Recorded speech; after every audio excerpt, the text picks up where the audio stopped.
I am a real American. You're tuned in to the Trumpomaniacs show choice here on WYAB. This is the Clay Edwards Show. I'm, of course, the little Hulkamaniac himself, Clay Edwards. SHAUN YURTKURAN. Let me tell you something, brother. I could just feel you smiling when Hulk was up there. That was good stuff, man. That was good stuff. I had a bunch of show notes and show prep done with. We were going to open the show with a little bit of the Hulksters. Yeah. Opening lines there, but my notes did not push over from my home computer to my work computer like they normally do. It must have something to do with this CrowdStrike outage, whatever that means. You there, Sean? Yep, listen to you. Sorry. I was just getting a text. Yeah, so apparently some kind of big IT outage around the country this morning. Mm-hmm. Yeah, the CrowdStrike. I just got it pulled up. What is CrowdStrike? I have no idea. I'm not going to lie to you. I don't know. Apparently it's got airports screwed up. And yeah, it says here that several major U.S. airlines, American Airlines, United, Delta, grounded flights early Friday due to a technical issue impacting IT systems. And it's also impacting 911 call centers, as well as IT services of the Paris Olympics were affected. Microsoft said it was aware of the issue that's affecting Windows programs running cybersecurity technology from CrowdStrike. Maybe it's a cybersecurity company, or maybe so. I don't. I'm not going to lie and pretend I know what it was. I really don't know. More to why we need to be less dependent on computers, not more dependent, as with the rise of AI. And everything else. So. Yeah, I mean, when the machines come to kill us, is that the time? Yeah, it's here. So here's a little thing from this may tell us a little bit something. Okay. Cybersecurity experts say this is set to be the biggest IT outage in history, as CrowdStrike shares plunged 20% in pre-market trading in New York. But CrowdStrike CEO stated that the outage was not caused by a cyber attack. So if it's not caused by a cyber attack, I guess it's a operational error. I say mechanical, but it's either a hardware issue or a software issue, or a user issue. It says CrowdStrike's a company that provides cloud-based online security solutions. I just Googled what it was. Yeah, so it says American Airlines, United, Delta have just implemented a global ground stop on all flights. Wow. Due to the current significant Microsoft outage that is occurring. That's 5 hours ago. So there's not a plane flying over the country right now? I guess not from the big boys. Okay, wow, that's pretty big. And globally, this is globally a global ground stop on all flights. Whew. Wow. Nope. Because I woke up and I saw they said something about it on APT, and I was getting ready, so I didn't pay attention. But that's pretty massive, man. If any of my exes were planning to fly to town this weekend, LOL. You're like, hey, you don't get to go anywhere now. That's it. You got to throw a little salt when you can, right? Yeah, just can't do. Well, we're just going to improvise this morning since my show notes didn't push over. I'll kind of pull it together as we go here. X is up, and I did save a lot of stuff to my favorites. Let's play about 3 minutes of this Trump speech. Sure. And then we'll kind of unpack it a little bit. Gotcha. Because I admittingly, your boy was in bed about 9:30, 10 o'clock last night, so I missed the second half of the same. But, But I thought his story, we'll get to it, but I thought his storytelling about the shooting was phenomenal. I mean, it was... Oh, the way he described it at the beginning of the speech? And just told the story and told what he saw when he was down there with the most blood ever. Thousands and thousands and thousands of pints of blood everywhere. Thousands of people. I love it. Let's listen to Trump. This is about 3 minutes. This is his "We will save this country" portion of the speech. Nothing will sway us, nothing will slow us, and no one will ever stop us. No matter what dangers come our way, no matter what obstacles lie in our path, we will keep striving toward our shared and glorious destiny, and we will not fail. We will not fail. Together we will save this country, we will restore the republic, and we will usher in the rich and wonderful tomorrows that our people so truly deserve. America's future will be bigger, better, bolder, brighter, happier, stronger, freer, greater, and more united than ever before.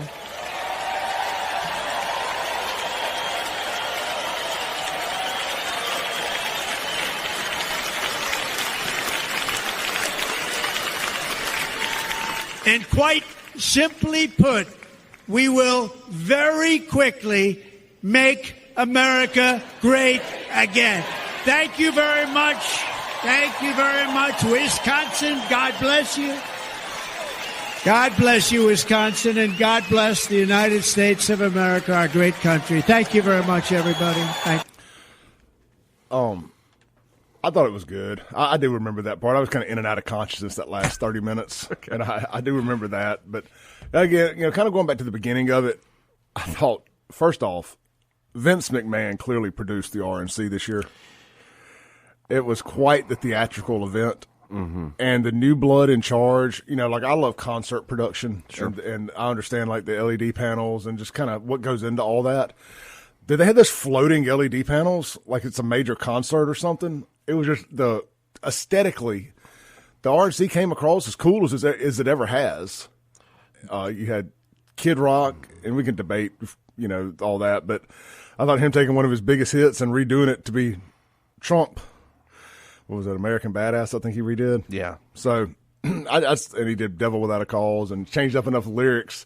But it was so weird. I was texting you and Fred last night during that. I said, I don't know what the hell I'm watching right now. Yeah, I remember. But I like it. But it was Kid Rock, and it was all these old, what I call white collar conservatives. Oh yeah. And it was a lot of your country clubs, it's your politicos, that get to go to these things. That ain't your blue collar, everyday folks that get to go to the RNC. It's not the Union Republican, that's over there, right? Except for Sean O'Brien, apparently. I mean, that's your Madison County GOP folks, And I don't mean that as a knock or nothing. I'm just saying a little uptight kind of, Yeah. And so here they are. Here's Kid Rock, and I know the real lyrics to these Kid Rock songs. And I'm over there like, he's not going to say that. He's not hitting it. And he did. And he changed it up completely where it was nothing sexual or anything at all. But it did drive home my point from yesterday about we welcome Kid Rock with open arms, but we shun, some people do, shun Amber Rose. Yeah. And then we wonder why people say Republicans are racist. Yeah, I mean, that's a great point, The other thing I noticed with the music, I agree, the reaction to the entire convention has been very positive, like saying how good it was, how good it was produced. Who could have expected Hulk Hogan to?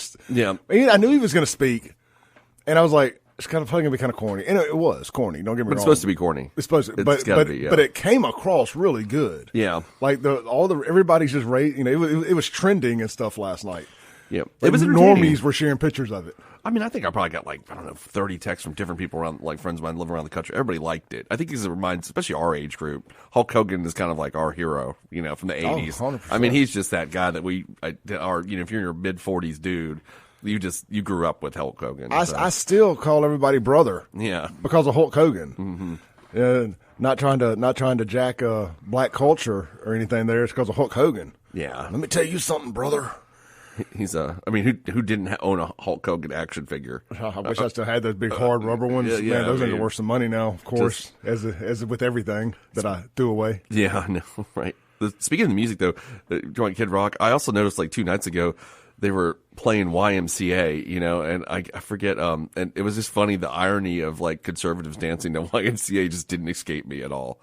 I just thought that was hilarious. Well, I've always thought that too. When Trump plays a lot of these songs at his rallies. Yeah, I do that. Right, he's got a rallies playlist. I was going to say a hit list, but that's like too soon for that. It's like we're talking about transgender, and then it's the Village People song, and I just kind of thought it was pretty funny. On the Guns of Gear text line, Jason texts in. He's one of our friends of the show. Drives Uber. He said on the way to the airport now to pick up passengers whose flights have been grounded. Yeah. Wow. So that's here locally, by the way. So, yeah. Guns of Gear text line 769-241-1944. The Mazda of Jackson phone line this morning 601-879-0002. What did you guys think about the RNC? What's the standout moment? What did you think about Trump's speech? Is it one of the best ever? I think it is. It's from the RNC anyway. I can't speak for the DNC, but I thought it was one of one of, if not the best presidential acceptance speeches, I guess. Nominee acceptance, whatever your technical term for it is. I thought Trump hit it out the park. And again, I just thought the description of what happened in live time, and don't get me wrong, I mean, Trump's an entertainer. I mean, he played it up the way he told the story. But I'll tell you what, for the first time last night, Sean, and I text y'all this too. Yeah. It must have been hot in that building because everybody seemed to be sweating a good bit. But for the first time, man, I saw Trump looked old last night. Yeah, I did. I noticed that. Well, you texted me that you said he seems worn out. Is that what you said? Bad lighting, or maybe he's just tired. But for the first time last night, I mean, clearly he's got the stamina. He just stood up there for an hour and a half and gave the longest speech ever. I'm not saying he's tired. I'm saying, like, in his face, I just see a different man. Yeah, he looked weathered. I mean, he is almost 80 years old, right? I mean, when you get to that age, everybody's gonna be looking older, I would think. Look, I love the first part of the speech. I thought that was really he's a showman. He went over dramatic, but the way he described it was you could follow it. I love when he was talking about being on the ground and looking kind of through the podium stuff. And he said he saw the look of terror on people's faces. Yeah. And they thought he was dead, and how he needed to get up and let them know that he wasn't, and he would just tell them to fight, and kind of what went through his head, kind of all that kind of hearing it from a firsthand, because usually when presidents get shot, they don't survive. Yeah. So we don't get to hear what they went through. Right. So to get to hear his first person account of what happened there, and the way he was very humble and thanking the Secret Service people who were still there. That part was wonderful that he thanked them, I thought, even though they messed up. Yeah. I thought that was really I really enjoyed that he did that. He said specifically, like, you guys did a great job. I mean, thank you for that. And, because it's not those guys' fault. Yeah. They took up their own, and he made a point. There were still bullets when they flying when they went up there. Excuse me. That was really, really great that he did that. I actually really kind of noted that during the speech. So I thought all that part was great. I didn't like the second half of the speech. I'm gonna be completely honest with you. I wish he just cut off the speech after all that and just left the other for rallies or something. Well, let's take a break. When we come back, I want to hear what you didn't like. Okay. And we'll kind of unpack it and tell you why you're wrong. Okay, I'm sure you will. All right. This is the Clay Edwards Show with SHAUN YURTKURAN. We'll be right back on WYAB.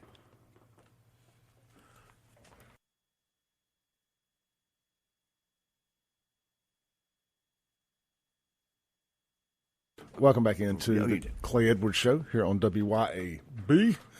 This segment brought to you by friends over at Men's Health of Mississippi. Guys, I'm going to tell you what, just a little personal note here.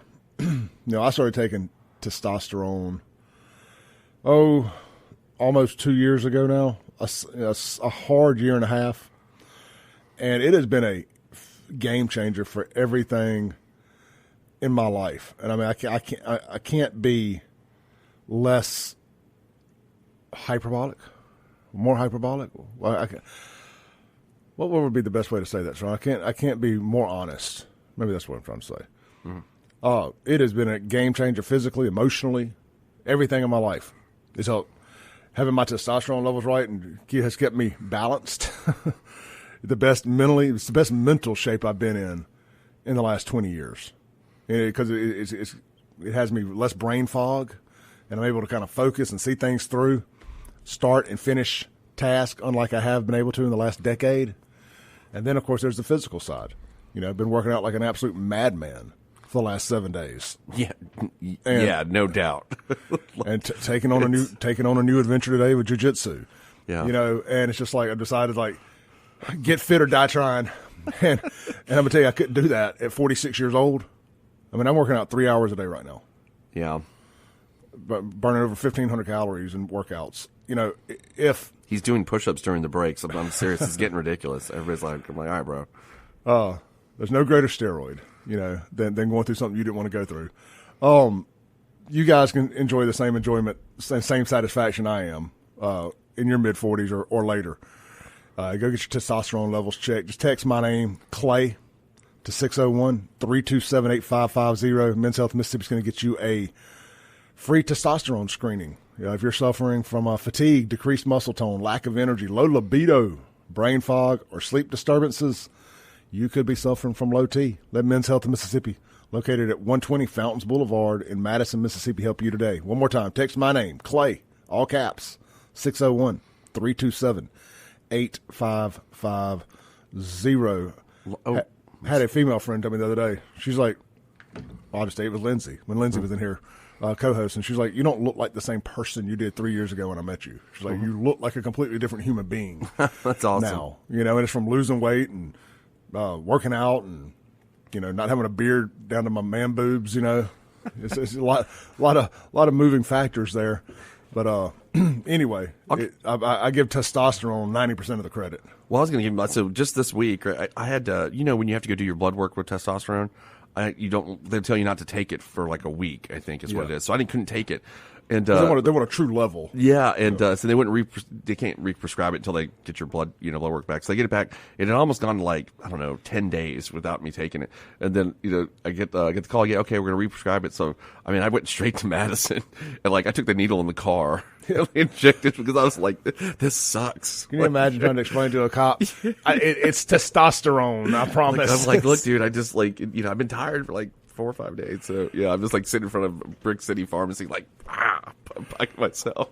Can you imagine now, man? Cops, I bet, are pulling people over, just normie soccer moms, dads, whatever, and they're finding needles in the cars now, and it's because of the spike in Ozempic and all that stuff. Yeah, right. And it's like, why do all these people suddenly have syringes in the vehicles? But he's got syringes, It's But yeah, man, look, the testosterone's been the real deal.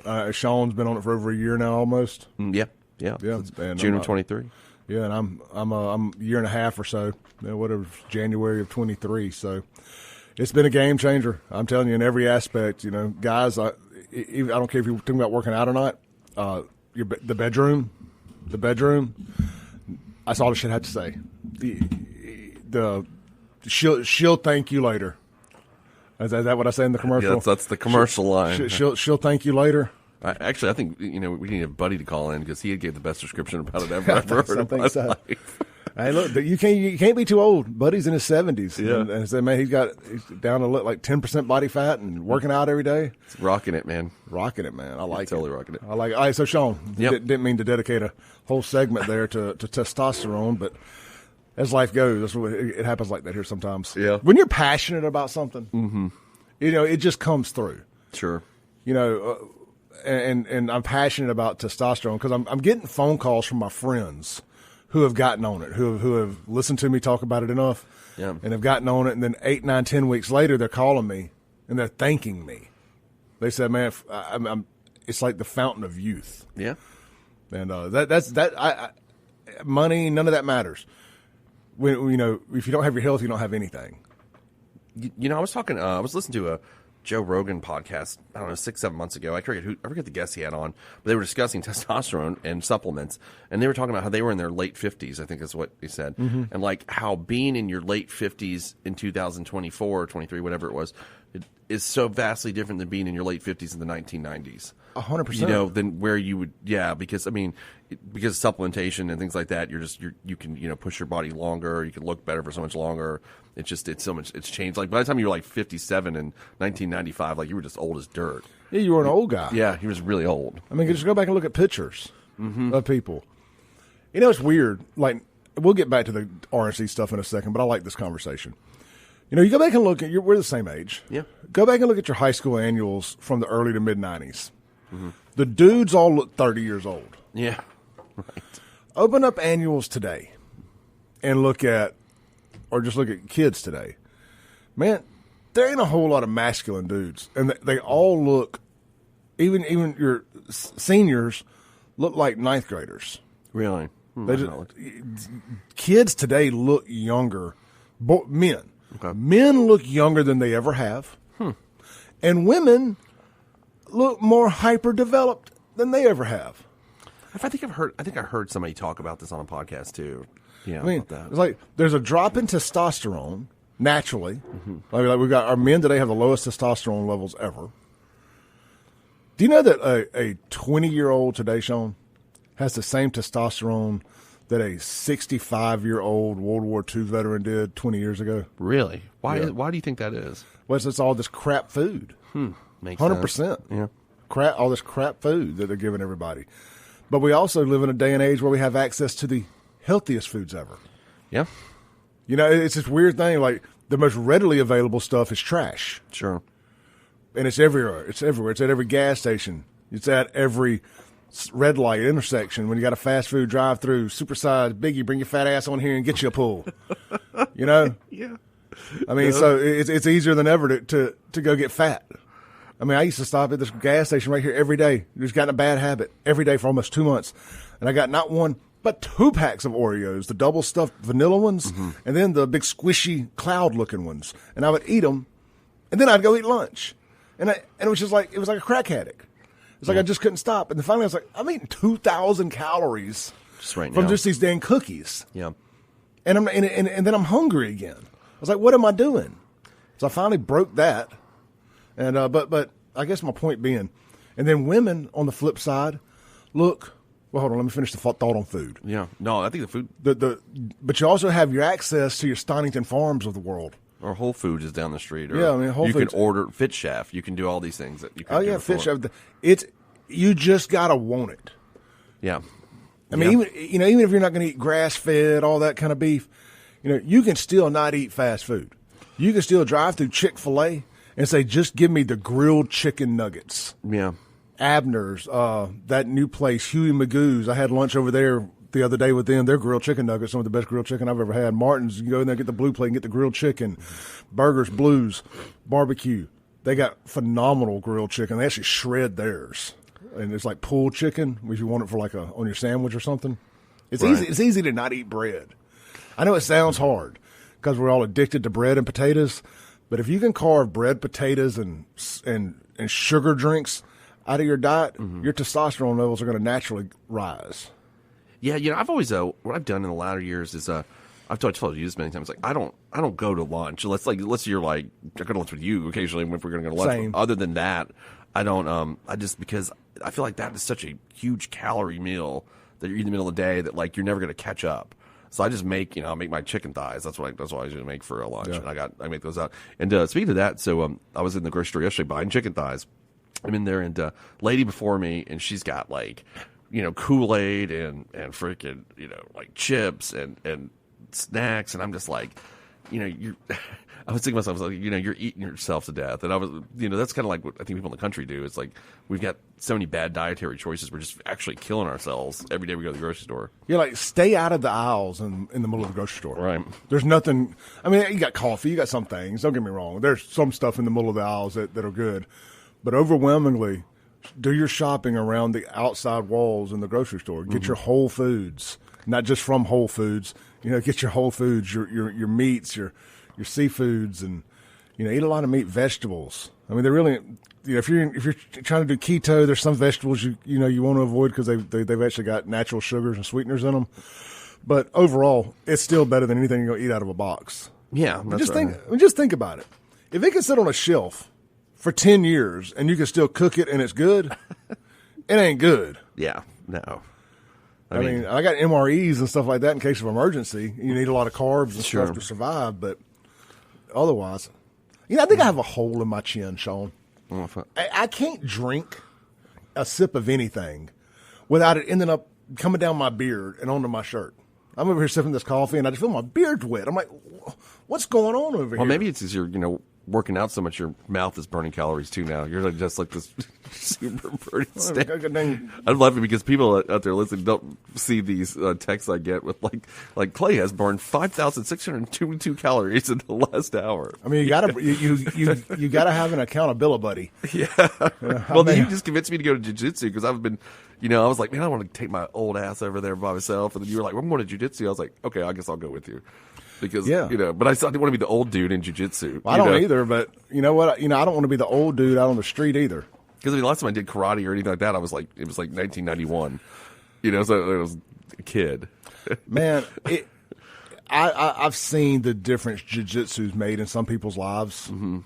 The discipline it's helped them get, the learning how to deal with adversity and overcoming adversity and being able to take losses a little bit better. and what it's done for people physically, the weight loss, the body composition changes I've seen from people who are doing jiu-jitsu. Doesn't Kim Wade do it? Kim Wade does it. I think he does it. Yeah, Kim does it, man. We got a lot of guys out here that listen to this show and this radio station that are big jiu-jitsu guys. And look, I don't care what your discipline is, if it's jiu-jitsu, if it's karate, you know, whatever. I mean, I respect all that stuff. I've always been a fan of it.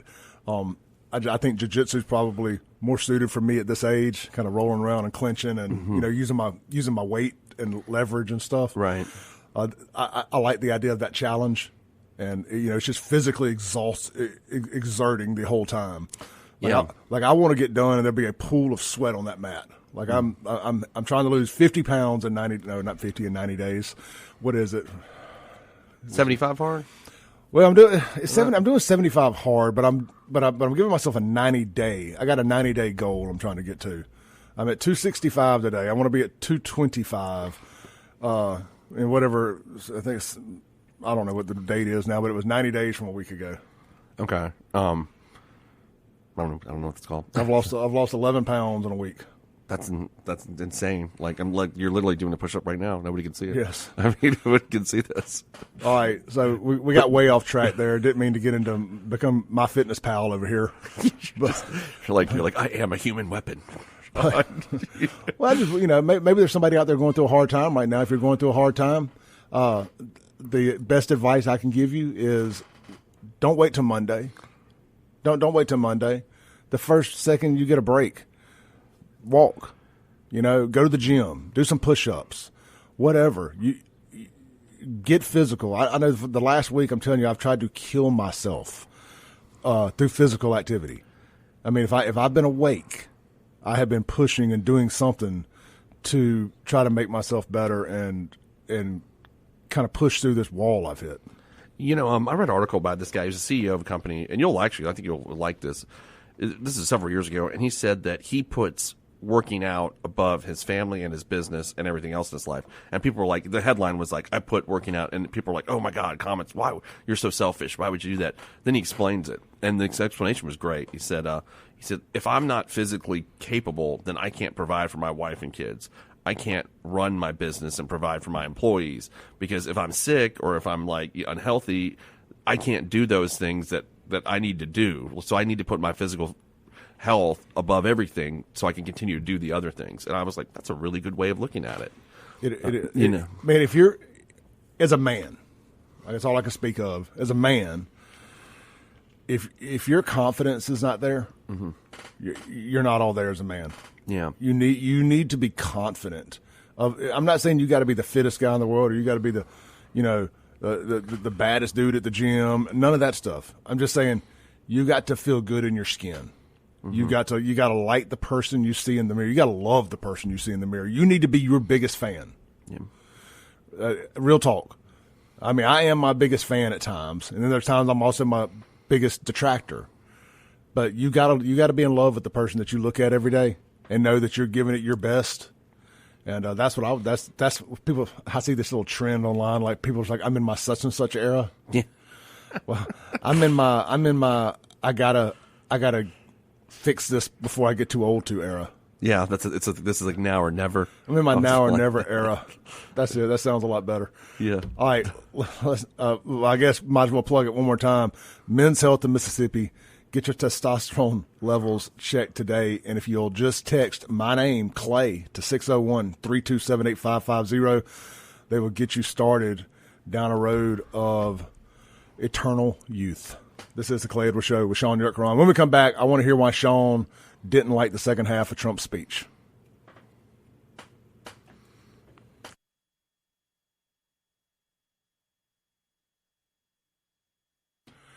Welcome back into the Clay Edwards Show. Guys, get out to Acme Pizza and Daiquiri tonight, right there, Fannin Mart on the Res.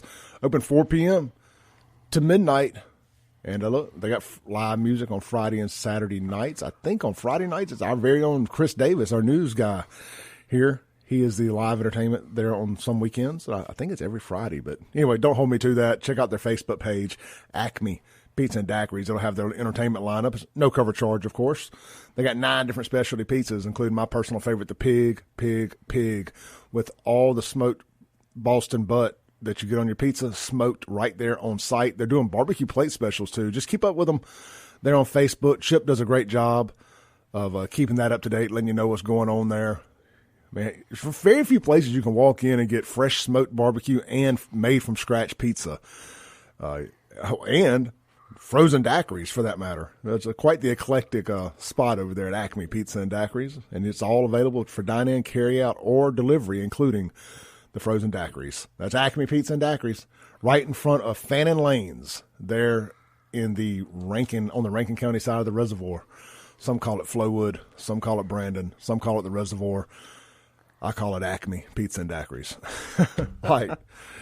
Sean. Yeah. All right, let's unpack it. We got a few minutes here. Oh, I'm glad it came. Actually, I got a great text to help me with this. So our friend Lindsay Peckham sent me this, which sums up exactly with my feelings on the second half of the speech.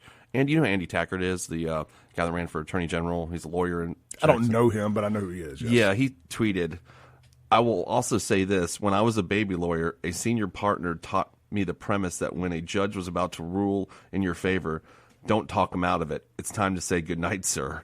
That's the way I feel about that speech. That's the best way to sum it up. And what it means by that was the first half was incredible, great. I think he needed to end it there, and then he could save the other stuff for the campaign trail. That's where I didn't think that was the time after the gravity of the events that happened on Saturday for the other stuff that came out. So. Okay, for the benefit of those that didn't watch the whole thing, explain some examples of what it is. There's a few things. It was, it was the crazy Nancy Pelosi, the grievances. Even if he's right or wrong, just the general grievance stuff, I think wasn't appropriate for what that speech needed to be. The first half was what he needed, and I think he could have just stopped it.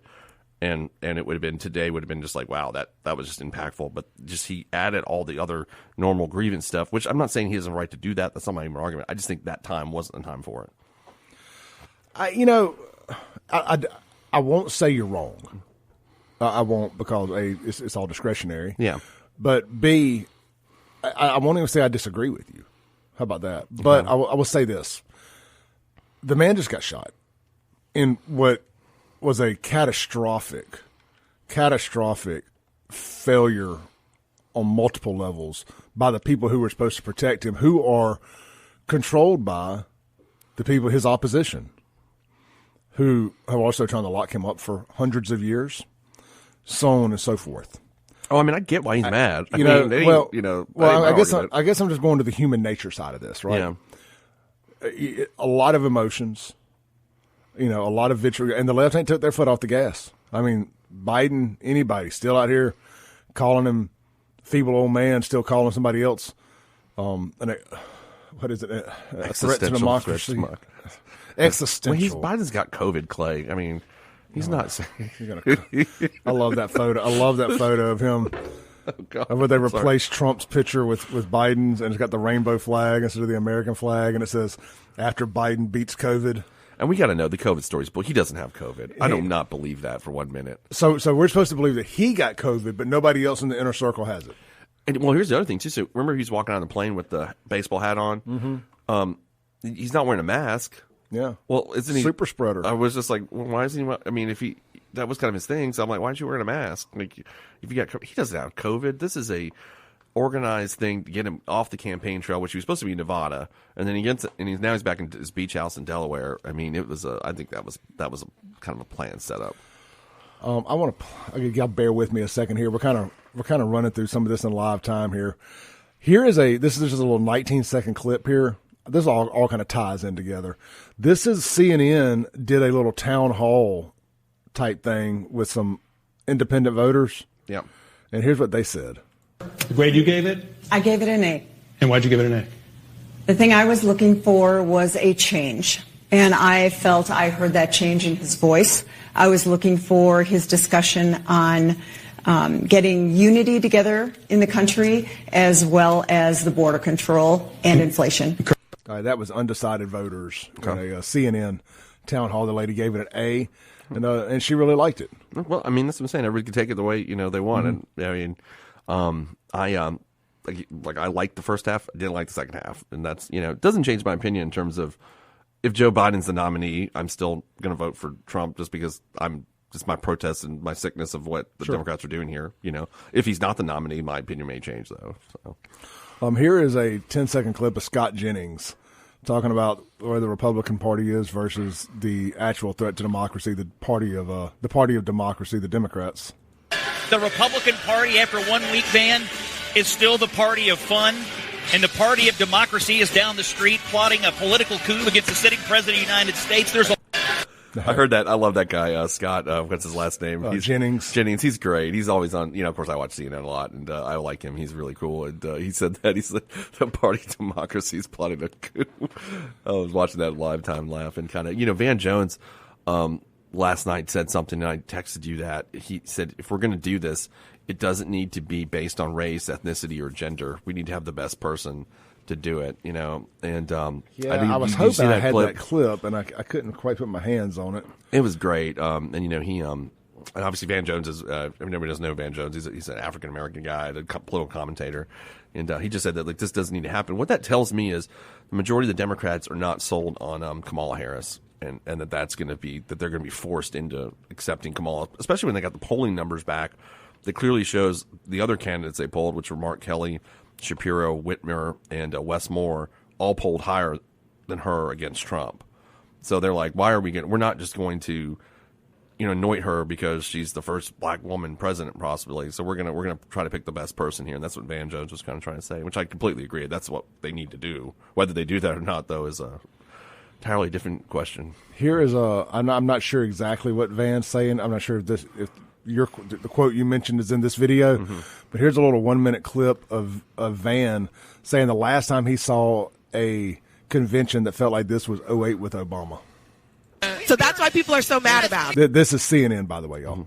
We are like minutes away from Hulk Hogan, Dana White, and Donald J. All right, Trump. so who do they want to run against? Let's talk about that. I want to say so we can have an academic. And you know what? You see something? I want to say something. This spirit that this guy has, you guys think this guy's he's drunk? He's not. This whole thing is like this. And hey, listen. Hey, guys. The last time I was in a convention that felt like this was Obama 2008. There's something happening You where. just wrote a headline, by the way. What's that? You just wrote a headline with that comment. Just like Obama, Trump is showing in this convention he has the capacity to alter the composition of the electorate. That is the difference between 2008 and now is that Obama was actually popular outside of his own party, and that's not the case. I don't think we should overstate it. Honestly, I don't believe Obama was popular outside of his own party. Maybe in a small set. He wasn't popular amongst conservatives in Mississippi. So I don't want to speak for the rest of the country. I mean, I think he was pretty popular in terms of he maybe won both elections pretty overwhelmingly. So I don't know. He didn't win Mississippi. Well, Democrats never going to win Mississippi. Yeah, so thank God for something. Let's And for of course saving Trump last week. All right, let's take a break. Come back, land the plane for the first hour with SHAUN Yurtkuran here on the Clay Edwards Show.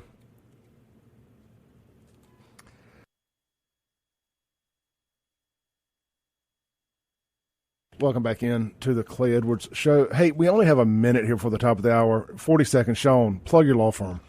It's because I also, other than come on the radio with Clay and talk about testosterone and other fun subjects, I have a law firm. I do criminal defense. I also do car wrecks and wills and estates and all that kind of stuff. I'm located over in Fondren, and if you need me, my number is 601-906-9094, or you can look me up on Facebook. I respond to people on there quite often, so just give me a call or give me a Facebook message, and I'll be actually this coming week I'll be in a trial, murder trial, so I'll let everybody know about that. I can't talk about it now, but I'll let everybody know about that next week. All right, sounds good. We'll see y'all here in 7 minutes on the Clay Edwards Show.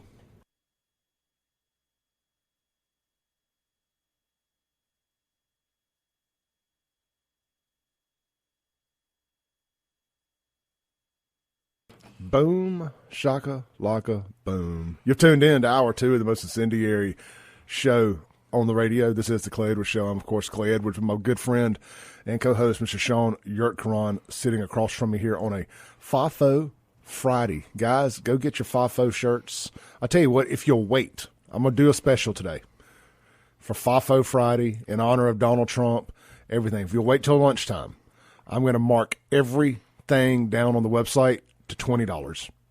From $29.95 to $20 for this weekend only. That's going to be your FAFO shirts, hats, caps, flags, and your what I have left of the Vote Felon shirts. I doubt I get any more printed unless we sell at least 50 of them anyway. Neither here nor there. Everything's going to be $20. Give me till lunchtime, and I will. And the code will be FAFO20. FAFO20 will be the discount code to get your item for $20. It'll be unlimited. I'm not going to put a cap on only one item. If you want to buy 20 things at $20 each, heck yeah, thank you. You get a free sticker with it too. All right, if you're looking for something for lunch today, it's Catfish Friday here in Central Mississippi. Burgers, Blues, Barbecue, all 3 locations. Got fried catfish on the blue plate, and you can also get hamburger steak if catfish isn't your thing. And then downtown, Old Tavern on George Street.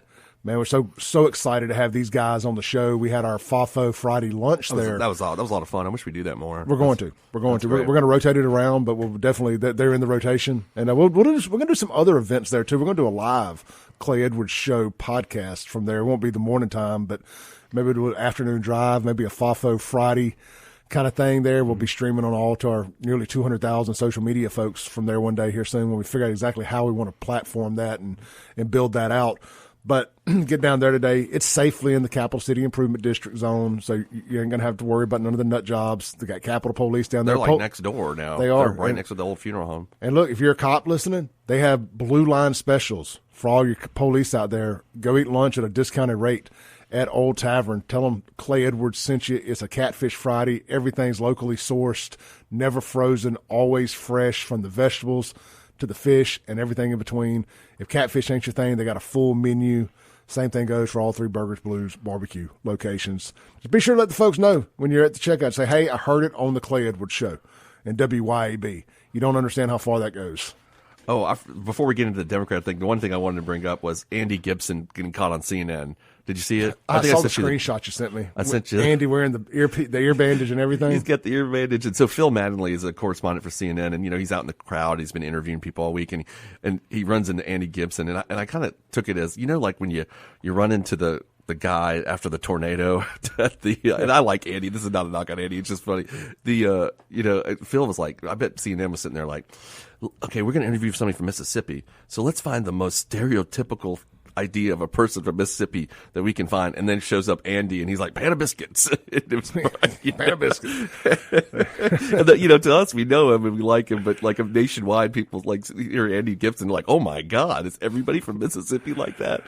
I mean, look, we joke around because Andy's always on. I mean, I don't know him personally. I know him. He's always says hey to me, knows my name. Man, I tell you, it don't matter how popular you think you are. Yeah. When somebody more popular than you, like a guy that's a statewide elected official, remembers your name every time he sees you, that's why people love Andy Gibson. Yeah, that's like when Andy Gibson is our governor one day, because if he chooses to be, it's going to be hard to beat him.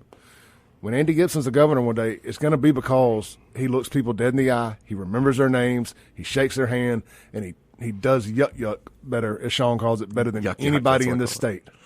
You know who else could do that? Bill Clinton would remember your name. I read that about him many times, that he would never forget anybody's name. Like, he knew it. And people were just amazed at how, like, he could be like in Sheboygan and he'd be like, "Oh, what's up, Bill?" Or Bob or whatever.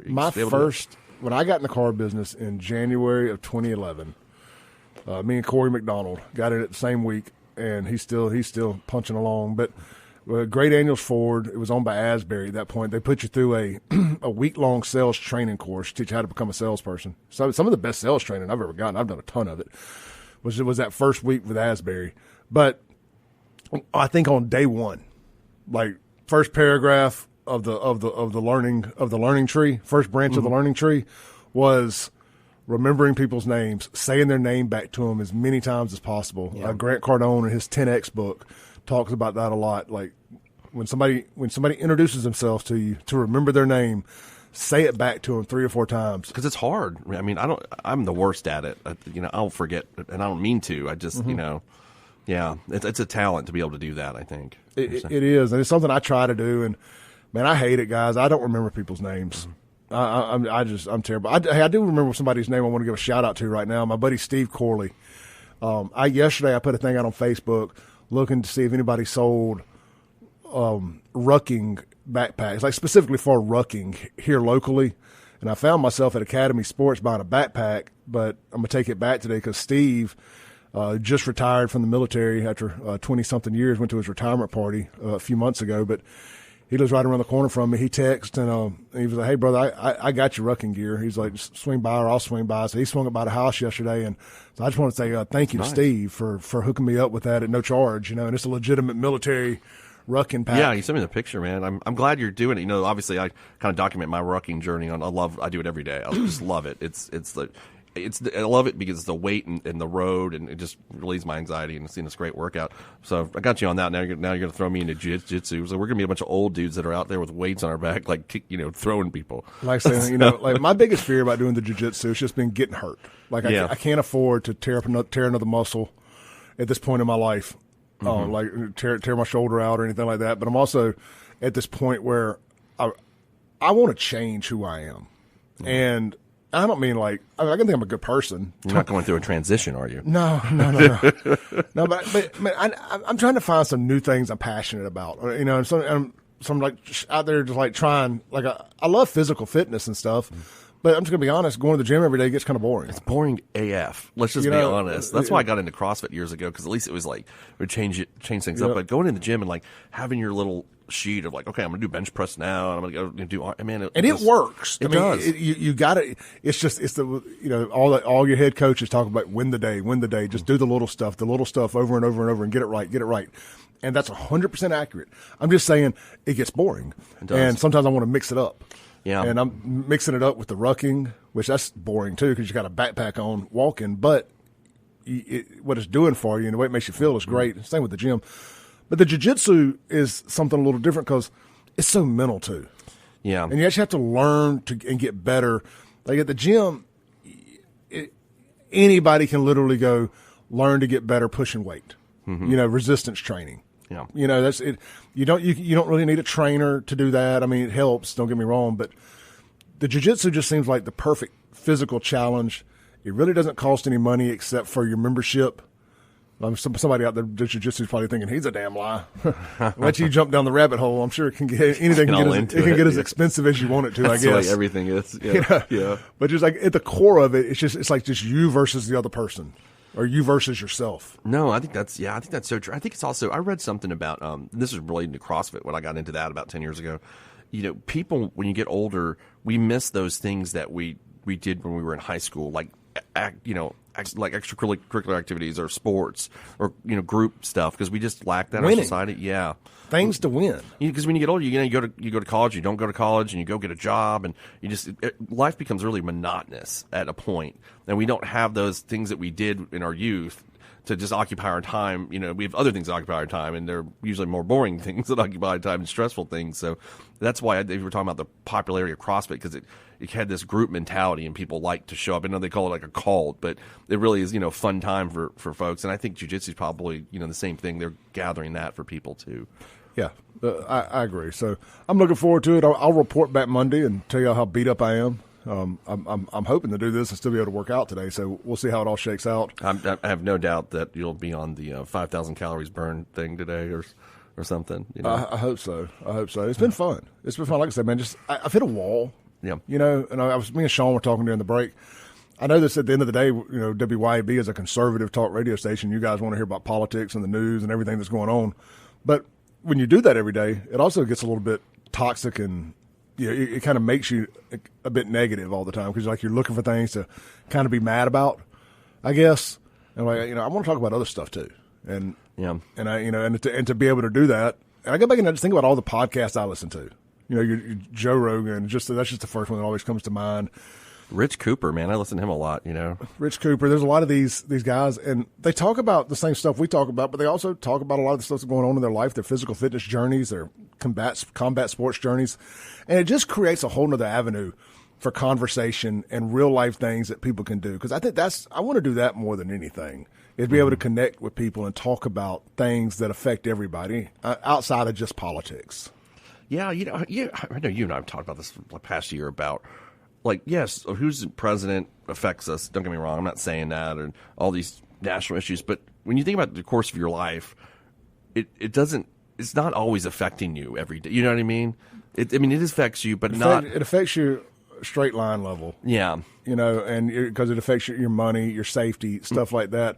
But it doesn't affect how you feel about yourself on the inside. Mm-hmm. Like your day to day, just activities, right? I mean, it's just not. But I think we let it consume us so much that because we're just the media is like, look at this, look at this. Oh my God, and especially now that we're in like outrage culture on both sides of the aisle, like we're on this, like we got to find something to be mad about, and that's upped our stress levels, because of some things that we never, like the 1990s, we never have heard about, but now we're mad about it. Like, oh my God, like this is they're pushing the outrage thing.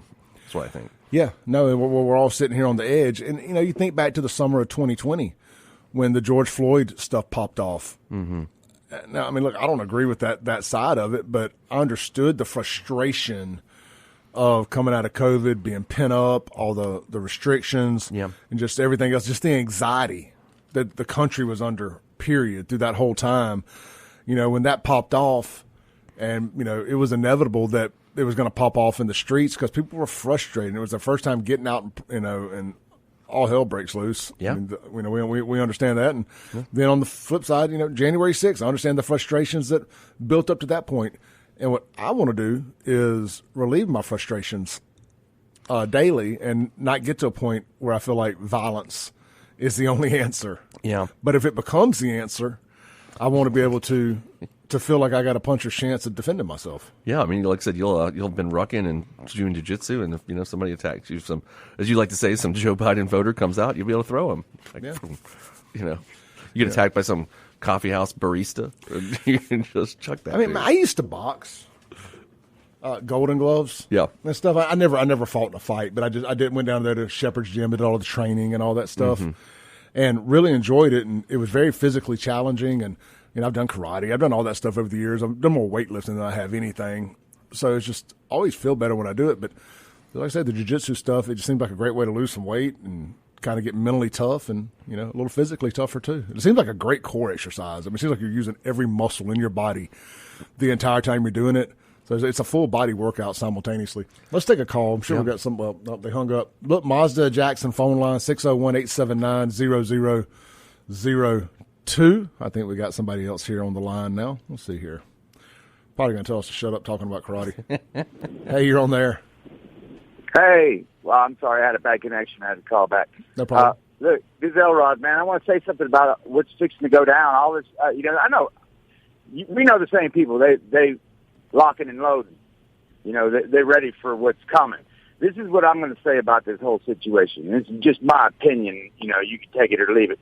But this isn't a war that's going to be won with violence, man. We can't go and who are we going to fight? We're going to go right over here in Fondren and fight Sean's people? And hell yeah, those are our people. I care more about Democrats in Jackson than I do about Donald Trump. This is what I'm saying is it's local. We have to get them to.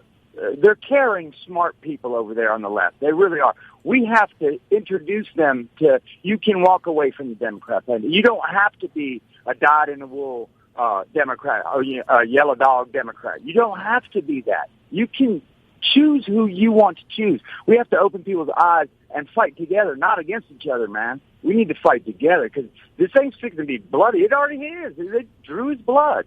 But, man, this is the thing. We have to convince these people in a logical manner. Dude, this is wrong. The way the Democrats, it's not Democrat philosophy that's doing it. It's these criminal organization that controls the Democrat Party right now. And they control the media. They control all of that. And they're like Steven Crowder said, it's not the person that you argue with about abortion. It's the people that have convinced them that your leader is Hitler and deserves to die. That's the criminal. Like he pointed that out, man.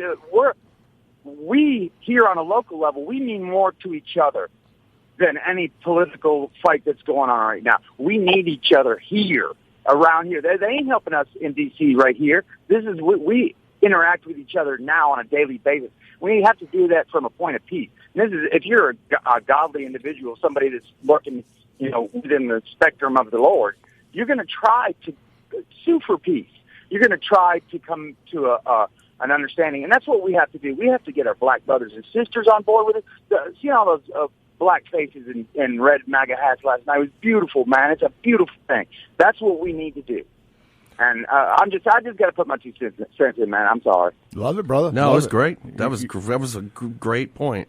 I think you made. That's where we need to go, not violence. I got something right here. Here's what we need to do. I said, let Trumpomania run wild, brother. Let Trumpomania rule again. Let Trumpomania make America great again.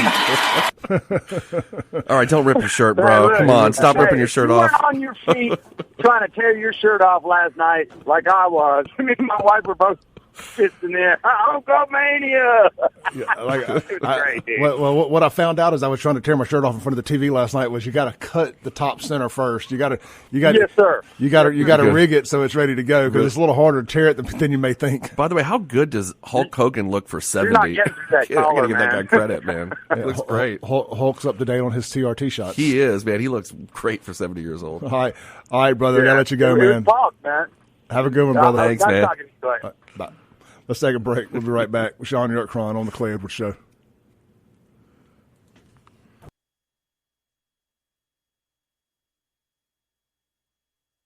Welcome back into the Clay Edwards Show. Guys, you just heard the commercial right there. Big Miranda Lambert concert next Friday night, Trustmark Park, Pearl, Mississippi. The 7-day forecast looks like we're going to have good weather, no rain, and only a high of 89 degrees. Can you think of better concert weather in the middle of summer in central Mississippi? Don't know what the humidity is going to be like, but if the high is 89, I can live with whatever the humidity is going to be. Get your tickets now at Ticketmaster.com. Just type in Miranda Lambert, and it's a night on the diamond out there, brought to you by the Mississippi Braves. And like I said, tickets starting as low as $29. You can't beat that, bro. That's for the general admission right there on the field. There's a little VIP section, and then it's right behind there is the general admission. Those are some of the best tickets, best seats in the house for only $29. You cannot bring your own lawn chairs. I've already asked. So it is it's kind of a standing room only type thing. But they have seated tickets available for I think $69, and of course the VIP sit up there in the front area is like $99, which honestly ain't bad for VIP tickets. So gonna be a big night in Pearl, Mississippi, Friday for Miranda Lambert at Trustmark Park. A little farewell gift from the Mississippi Braves to Central Mississippi for 20 years here in the market. We wish them well. I was a little salty. I hate to see them go, but I wish them well. Good folks over there. Yeah, good folks. All right, Shaun, Joe Biden. Real quick, Guns and Gear text line 769-241-1944. Mazda of Jackson phone line 601-879-0002. We've talked about this at nauseum. I think we've talked about this more than anybody else on radio. Mm-hmm. We jumped in front of it pretty quick months ago. It appears it's not a matter of if but when Biden steps down. Well, he's not going to step down as president, but removes himself from the race. Right. I don't know how they plug in anybody but Kamala, but I guess we can play this two ways. We can pretend that they're somehow going to be able to circumvent Kamala, or we can pretend that Kamala's going to be the president, and one of the young guns are going to be put under her as VP, like we discussed yesterday. Which way do you want to take it? Well, I'll say this, but you and I got a text last night from our friend Chris Hinkle, who's always on sometimes guest host for Kim, and it was from Mark Halpern, who's a pretty big insider. Halpern wrote the book Game Change. It's about the McCain and Obama campaigns. They made part of it into a movie about the McCain campaign. Yeah, and he said that the news that he got was that he plans to withdraw the nomination as early as this weekend, with on Sunday most likely. John Meacham is polishing up remarks. John Meacham is a presidential historian that's very close with Biden and actually decorated the Oval Office. The reason I know who he is because, one, I'm a dork, and second is I watched some documentaries that he does and into presidential history. But so he wants that. So that indicates to me that Biden wants the words to be correct for historical purposes, reason why he's doing it, if he's getting Meacham to do it. It says Biden's not going to resign the presidency. Biden will not endorse Kamala Harris. There'll be an open convention with Harris and possibly 3 other candidates. Superdelegates will not be allowed to vote on the first ballot. Harris is vetting at least 4 possible running mates, including Andy Beshear and possibly Josh Shapiro.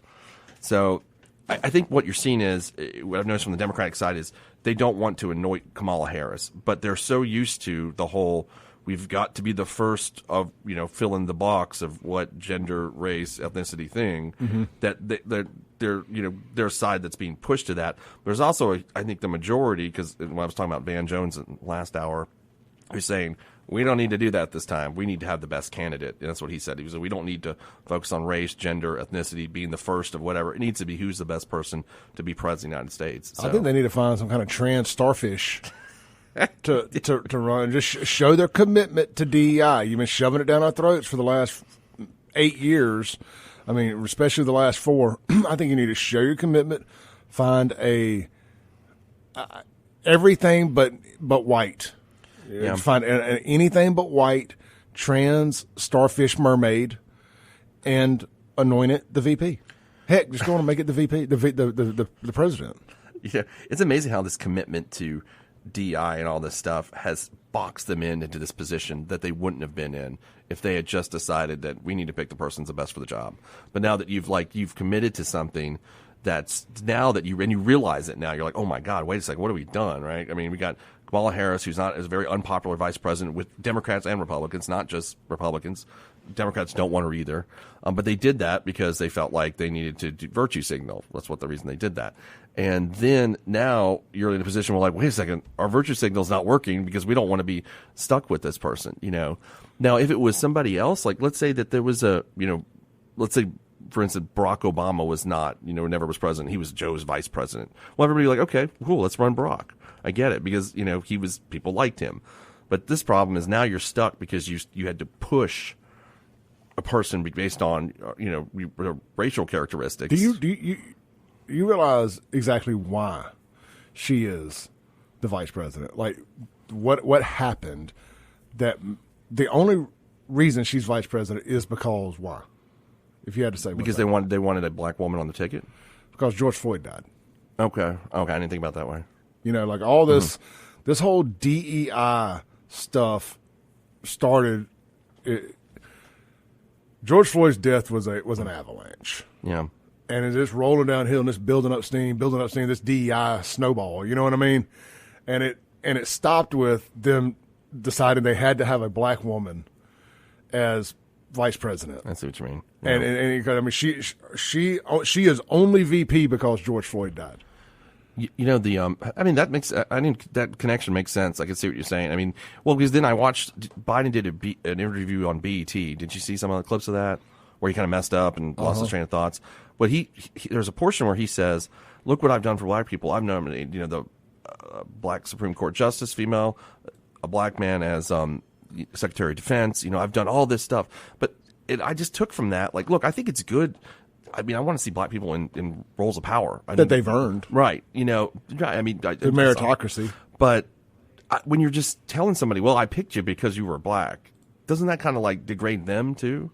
Like, 100%. I think that kind of degrades them. Like, I don't want somebody to anoint me something just because they like me on the radio, or just because I'm white, or just because I'm white with tattoos and over 6 foot tall and got a beard, Like just because I check off boxes. Yeah. I want it because I'm the best person for it. Now, if all that can count for something, but can I do the job the best you truly think I can, or you just like me? Right. And too many times, people tell you all the time, it's not what you know, it's who you know. I want to win because of what I know. Mm-hmm. And I think at the core, everybody really has that desire, yeah. It's like when the Jackson Free Press, for example, does their Best of awards. And I'm not going to knock on them or nothing on this. I'm just making an example. A lot of people go vote for themselves. Yeah. And they get their friends' email addresses and they just beg for votes and beg for votes. Had friends like that, yeah, stuck with that. Yeah. And that's not really winning. Mm-hmm.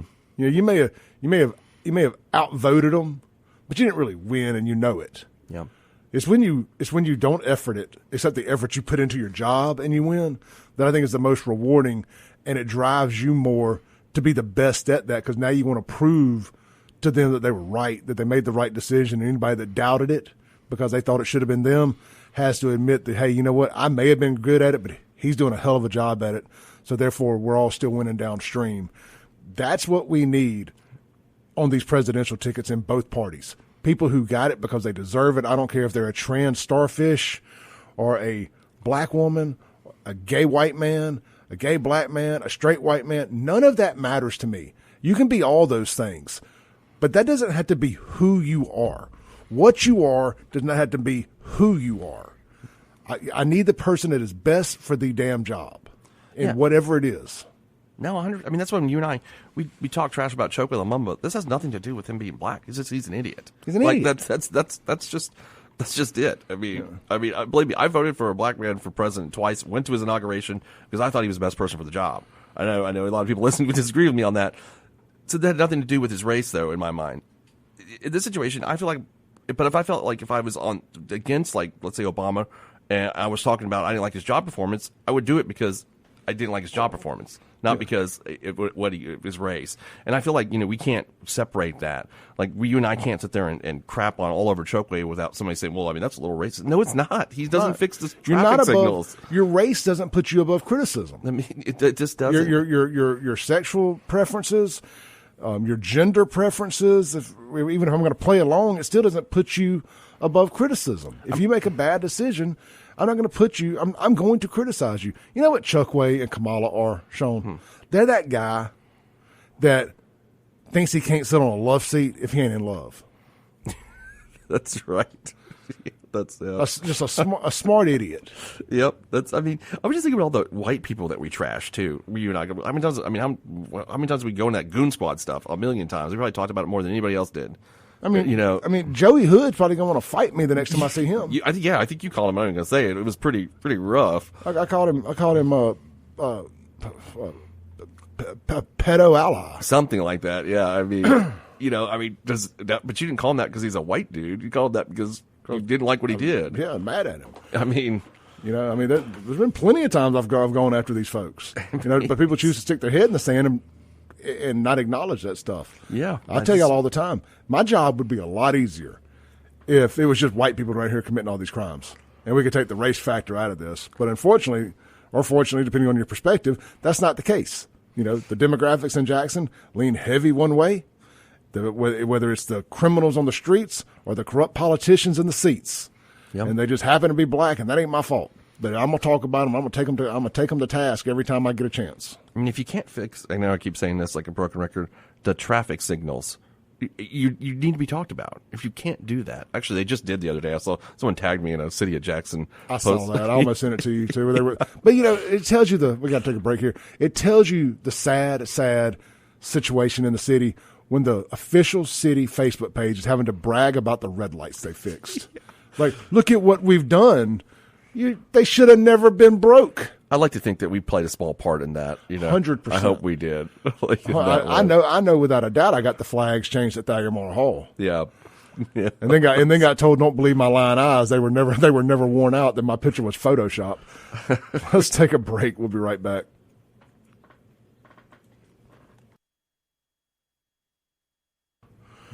I talked to him last night. He was at the convention. He's at the convention. Yeah. He has a post here, kind of circling back to our conversation about Kamala and whatever. I just want to read this. Russ Latino, Magnolia Tribune, says, here's the dilemma for Democrats. 1, if the election were held today, Biden would almost certainly lose to Trump. The general public probably can't be convinced he's up for 4 more years. No crap.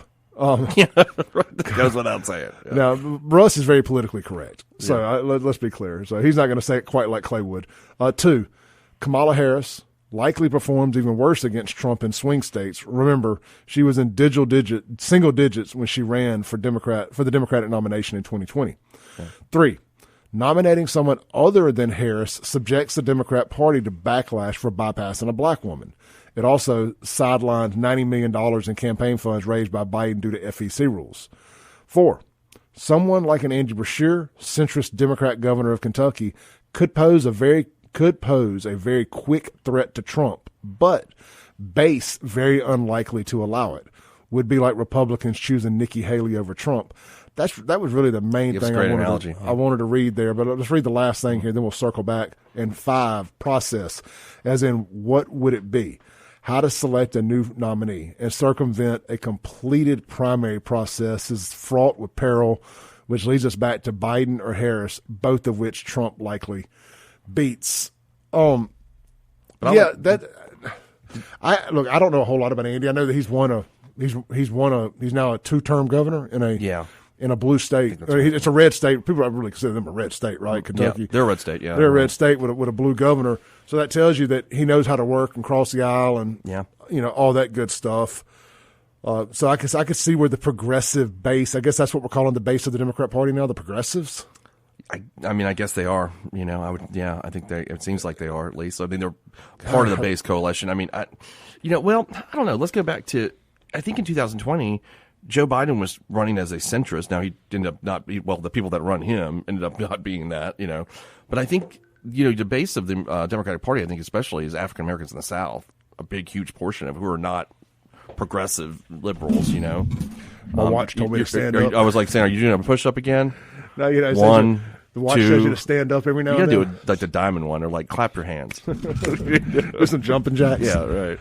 No, go ahead though. No, I just so I don't know that the progressives are the base, but I do agree with Russ in terms of like, but African Americans certainly are. And how do they feel about Kamala? I don't think they feel very good about her. From what I've been reading, there's not your Joy Reid's the word. People like that are lunatics. Would say that they like her, but I don't think it seems to me like I think Van Jones, who's black, his point was we don't need to put her up there because she's going to lose. So I think it's a really interesting question. I think the biggest issue why the Democrats are going to have is the money. In terms of the money can go to Kamala and where it can't go to everybody else. So that's the problem they're going to run it. Russ actually in that post wrote something really good. The last thing was, he said, Democrats should be very mad at Joe Biden. Yes, we are. His handlers and the influence peddlers who enabled his bid for re-election. If Trump is, as they say, an existential threat to democracy, then the hubris at play in running someone who's mentally unfit for the office is egregious. 100% agree with that. Let's take a call here on the Mazda Jackson phone line real quick. Hey, you're on there. Hey, good morning, Clay. It's Scott. Hey, brother. You got about 2 minutes before we got to take a break. Yeah, I can manage with that. So a couple of things. I would love to see the Chuck Norris jokes be converted over to Donald Trump, because when Donald Trump does a push-up, he actually pushes the earth down 18 inches. I like it. I really like that. That's funny. I like it. That. It needs to start trending. Clay, I'm counting on you to get in there on your social media and start converting that, because Chuck's great, but it was entertainment with him. Now we're talking real life. So I don't think it's sarcastic with about half of those jokes if you use Donald Trump. And, Sean may be able to speak to this a little more. Yeah, they're talking about the money from the campaign and all that $100 million war chest. And I think they're talking about that, personally, Clay, to deflect from the fact that candidates have to actually get on the ballot in all 50 states. Mm-hmm. And it's not the party. There's nothing in the Constitution that says we have to have 2 people on a ballot. We have 1 person on a ballot all the time when we vote locally. There's nothing that says there has to be 2 candidates for president. We found ourselves in a 2-party system. But the party doesn't register in each state. It's the candidate when they're trying to win the party's nomination, and as they get traction, they keep registering in each state, which is a huge process and different, not the same in every state. And I think they're trying to deflect from the fact that they're going to completely pretend like, we can just scratch out Joe Biden or use some whiteout in our old paperwork and put whoever. Well, it doesn't work that way. If they're not registered by now, they can't get registered for this cycle. I'll just let you guys talk about that for a while. Appreciate the show. Have a good weekend. Thank you, brother. Same to you. Yeah, well, I've mentioned it more than once on this show. Listening to some, I forgot even whose show it was on now. It was Benny Johnson's show. He had some campaign lawyers and stuff, and said the monumental task that it would take right now to get a new candidate on all 50. I mean, you see Robert F. Kennedy Jr. having problems getting on here in Mississippi. Imagine that times 50 this late in the game. It's going to be a monumental task. You got to roll with Harris. and swap out and put somebody on as a VP. I don't think you got a choice. I don't know. I heard them say last night that they fixed whatever issue that would have been in Ohio, so that's not going to apply. Well, I haven't dug. Be honest, I haven't dug super deep into it. I know there is obviously logistical issues, but I haven't dug super deep into it. Well, I will now though. If Biden ain't on it, they hadn't fixed nothing in Ohio. Well, I guess they fixed it to where what they were talking about, and I briefly was listening to this, where if there's a new candidate, they would be on the Ohio ballot. That's at least what I heard last night. But I'll double check that. These states need to nut up and start enforcing their election laws too. If somebody, if a Democrat, because it always needs to be Democrats, hadn't gotten themselves on the ballot in time, then they ain't in the race. I mean, right here in Canton, Mississippi, the mayor won an election that he technically didn't even qualify for. Oh, really? Is that what happened? He didn't even get himself registered properly. Oh. But when it went to court, they still gave it to him because he won the election. Well, that's not fair. We keep circumventing the rules for Democrats. If you can't get the dang date locked in and get yourself on the ballot in time, you're an idiot. You don't deserve to be on it. How does that work though? Like, if he's not the nominee, are you already on the ballot? Like, if he's not named the nominee yet, I don't know the functionality of that. You know what I mean? Like, he's not the nominee yet. Yeah. So how does that work? Do you know how that works? I don't. I'd have to check into that. I think that was with the Democrats not getting the Democrat nominee on the ticket. I don't think it had anything to do with Joe Biden per se, as much as just the nominee in general. I'm saying the nominee in any party. Like, are you not really on the ballot until you're nominated? We'd have to get a professional in here on that. I'm not sure. Let's take a break. We'll be right back on the Clay Edwards Show.